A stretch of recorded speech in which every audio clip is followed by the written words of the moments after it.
अब हम पढ़ेंगे चैप्टर 6 की थ्योरम। ठीक है, इस चैप्टर में 2 ही थ्योरम्स हैं। ठीक है, तो फर्स्ट थ्योरम है हमारी वर्टिकली अपोजिट एंगल्स इक्वल होते हैं, हमें ऐसा बताना है। ठीक है, तो फर्स्ट थ्योरम है हमारी if two intersecting lines are given then prove that the vertically opposite angles are equal.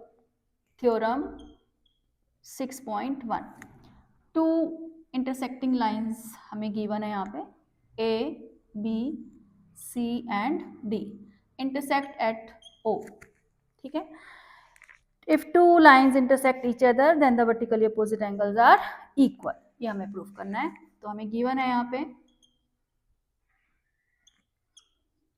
To intersecting lines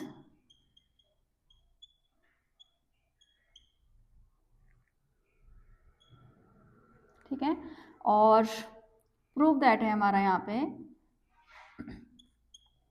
angle AOB is equal to angle AOD is equal to angle AOD is equal to angle BOC।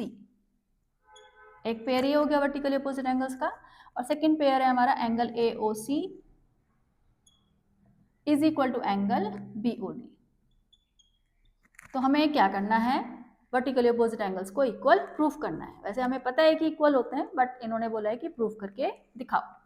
तो सबसे पहले हम जब geometry के question solve करते हैं तो हमें सबसे पहले क्या लिखना होता है, गिवन, प्रॉपर गिवन लिखना होना चाहिए। उसके बाद हमारा आ जाता है प्रूफ दैट। उसके बाद अगर हम कोई कंस्ट्रक्शन करते हैं अगर अपनी तरफ से, तो वो हम कंस्ट्रक्शन भी लिखेंगे यहाँ पे। लेकिन इसमें हम कोई कंस्ट्रक्शन नहीं कर रहे हैं, तो इसलिए हम यहाँ पे कंस्ट्रक्शन नहीं लिख रहे हैं। ठीक है, हम यहाँ पे अब सीधा प्रूफ स्टार्ट कर रहे हैं। ठीक है, तो अब देखो यहाँ पे हमें स्ट्रेट लाइंस गिवन है। ठीक है, इसलिए अब हम यहाँ पे लगाएंगे लीनियर पेयर। ठीक है, तो देखो सबसे पहले हम लगा रहे हैं AB लाइन के साथ। AB लाइन जो है वो हमारी क्या है, स्ट्रेट लाइन है।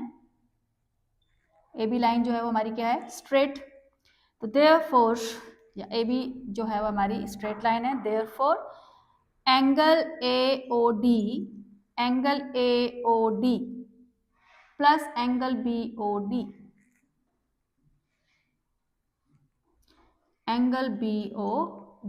ठीक है, AB हमारी है यहाँ पे स्ट्रेट लाइन।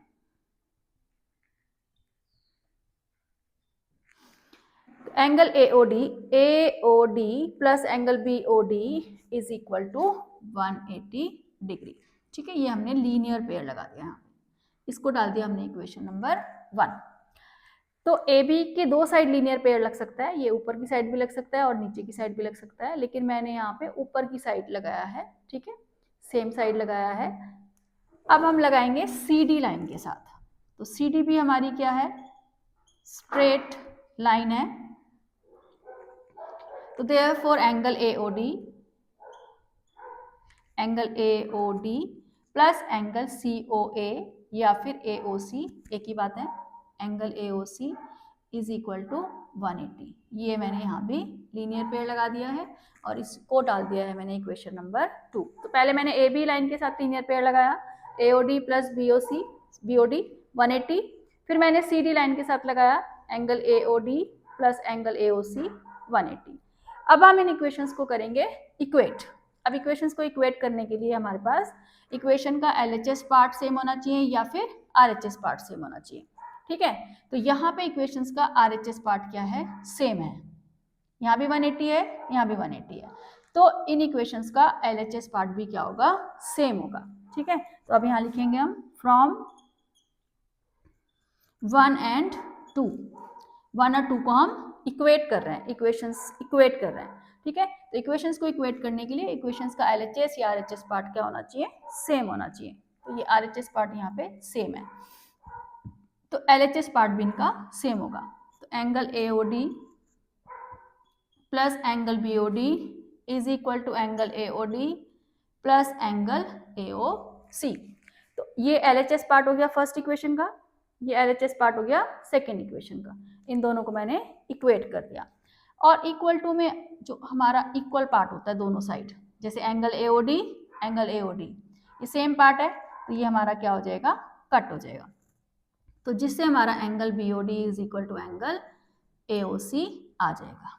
तो एक पेयर हमारा ये वर्टिकली अपोजिट एंगल्स का प्रूव हो गया। सेकेंड पार्ट हमारा BOD is equal to AOC। तो ये देखो BOD is equal to AOC आ गया। अब फर्स्ट पार्ट प्रूफ करने के लिए हम एक और लीनियर पेयर लगाएंगे। AB लाइन के साथ भी लगा सकते हैं और CD लाइन के साथ भी लगा सकते हैं। ठीक है, तो अब मैं फिर से AB के साथ लगा रही हूँ। AB जो है वो हमारी स्ट्रेट लाइन है। कौन सी स्ट्रेट लाइन के साथ तुम लीनियर पेयर लगा रहे हो, ये तुम्हें यहाँ पे लिखना चाहिए। तो पहले मैंने AB के साथ ऊपर की साइड लीनियर पेयर लगाया था, अब मैं नीचे की साइड यहाँ पे लगा रही हूँ। Angle AOC plus angle BOC is equal to 180, linear pair equation number 3।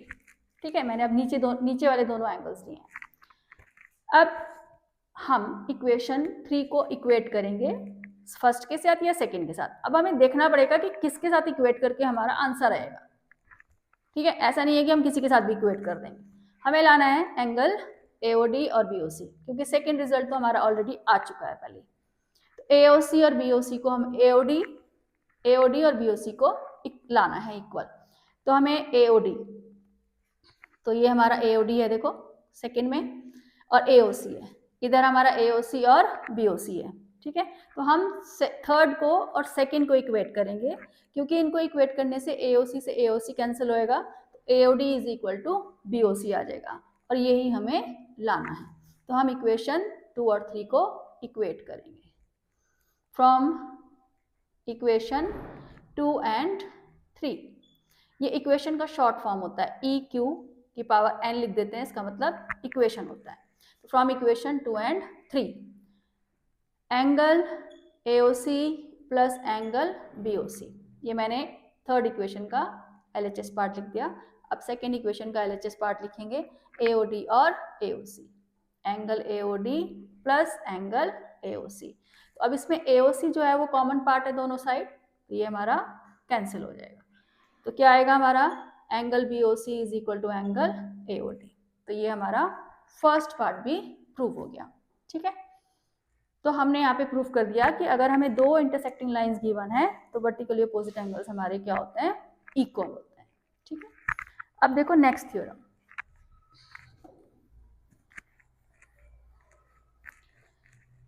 Next theorem में हमें गिवन है 3 लाइंस, थ्योरम 6.2। नेक्स्ट में हमें गिवन है if two lines which are parallel to the same line are parallel to each other. Lines which are parallel to the same line are parallel to each other. ठीक है, तो यहाँ पे हमें कोई भी दो लाइंस गिवन है, ये L और M, और ये किसी थर्ड लाइन के पैरेलल हैं N, यानी कि L parallel to N given है और M parallel to N given है। ठीक है, तो गिवन हमारा यहाँ पे क्या है, L parallel to N and M parallel to N। Proof that हमारा यहाँ पे क्या है, L पैरेलल टू M। क्या गिवन है हमें, lines which are parallel to the same line are parallel to each other, यानी कि एक लाइन L जो है वो N के पैरेलल है, दूसरी लाइन M जो है वो भी N के पैरेलल है। तो हमें क्या प्रूफ करना है कि ये दोनों लाइंस भी क्या होंगी, पैरेलल होंगी। ठीक है, अब इसमें हमें कंस्ट्रक्शन की जरूरत पड़ेगी। जैसे पिछली थ्योरम में हमें कंस्ट्रक्शन की जरूरत नहीं पड़ी थी, तो इसलिए हमने कंस्ट्रक्शन का स्टेप नहीं लिखा था, लेकिन यहाँ पे जरूरत है, तो यहाँ हम कंस्ट्रक्शन का स्टेप लिख रहे हैं। क्या कंस्ट्रक्शन कर रहे हैं हम, एक यहाँ पे ट्रांसवर्सल ड्रॉ कर रहे हैं। ड्रॉ अ ट्रांसवर्सल,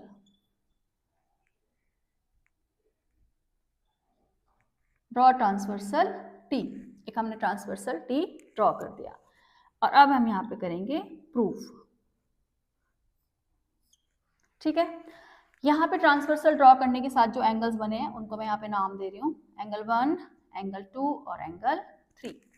ठीक है, तो देखो यहाँ पे L जो लाइन है वो N के पैरेलल गिवन है, L parallel to N given है हमें यहाँ पे, तो हमने कॉरस्पॉन्डिंग एंगल्स पढ़े थे। ठीक है, तो जब L और N पैरेलल गिवन है तो angle 1 is equal to angle 3 आ गया हमारा, और ये कौन से एंगल हो गए हमारे, कॉरस्पॉन्डिंग एंगल्स।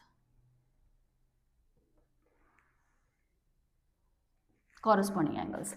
तो कॉरस्पॉन्डिंग एंगल्स कब इक्वल होते हैं? जब लाइंस पैरेलल होती हैं। तो 1 और 3 हमारे क्या हो गए? Corresponding angles. उसके बाद जो m लाइन है वो भी n के पैरेलल गिवन है। Line m parallel to n, ये भी हमें क्या है? गिवन है। ये देखो, तो देयरफॉर एंगल 2 भी एंगल 3 के इक्वल होगा। Angle 2 is equal to angle 3। ठीक है, ये भी हमारा क्या हो गया? Corresponding angle. अब मैंने यहाँ पूरा नहीं लिखा है, सी ए लिख दिया है, बट तुम पेपर में पूरा कॉरस्पॉन्डिंग एंगल ऐसे लिखोगे तो सी ए नहीं लिखोगे ऐसे। ठीक है, कॉरस्पॉन्डिंग एंगल्स हमारे क्या हो गए? इक्वल हो गए, यानी कि एंगल 2 और 3 इक्वल हो गया। अब देखो, फर्स्ट इक्वेशन में हमारा एंगल 1 3 के इक्वल है, सेकेंड इक्वेशन में एंगल 2 3 के इक्वल है, तो यहाँ एंगल 3 दोनों में कॉमन आ रहा है, यानी कि इसका RHS पार्ट सेम है, तो देयरफॉर LHS भी क्या होगा? इक्वल होगा। Therefore angle 1 is equal to angle 2। 1 और 2 हमारे क्या हो गए? इक्वल आ गए। और ये एंगल कौन से एंगल फॉर्म कर रहे हैं? They form corresponding angles, therefore lines are parallel. ठीक है, तो दे फॉर्म्स corresponding angles, तो therefore L parallel to M। जैसे लाइंस के पैरेलल होने से कॉरस्पॉन्डिंग एंगल्स इक्वल होते हैं, ऐसे ही कॉरस्पॉन्डिंग एंगल्स इक्वल आने के बाद लाइंस क्या हो जाती हैं? पैरेलल हो जाती हैं। ठीक है, तो ये 2 थ्योरम थी इस चैप्टर में। अब हम एक्सरसाइज शुरू करेंगे।